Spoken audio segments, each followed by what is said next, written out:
தக்காளியை வந்து நல்லா வேக வச்சு எடுத்துக்கலாம். தோல் உரிகிற மாதிரி இருக்குது பாருங்கள், அந்த ஸ்டேஜில் எடுத்து உரித்து அரைச்சி வச்சுக்கலாம். 1.5 ஸ்பூன் கிட்ட வந்து வெந்தயம் சேர்த்துருக்கேன், 1.5 ஸ்பூன் கிட்ட வந்து கடுகு சேர்த்துருக்கேன். இதெல்லாம் பொரிஞ்சதுக்கப்புறம் நல்லா நுணுக்கி வச்சுக்கலாம். நல்லெண்ணெய் சேர்த்துக்கிறேன். எங்கள் வீட்டில் கடலைப்பருப்பு போட்டால் பிடிக்குங்கிறதுக்காக நான் கடலைப்பருப்பு சேர்த்துருக்கேன்.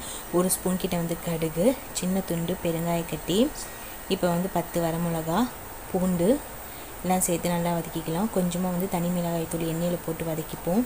இப்போ தக்காளி அரைச்சிருக்கேன், இதிலே சேர்த்து புளியும் சேர்த்து அரைச்சி வச்சுருக்கேன். சேர்த்து நல்லா மிக்ஸ் பண்ணிப்போம்.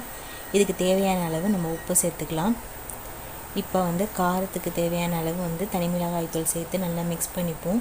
மிக்ஸ் பண்ணி விட்டு நல்லா மூடி வச்சுக்கலாம், ஏன்னா வந்து தெறிக்கும் வெளியில். நல்லா ரெடி ஆகிடுச்சு.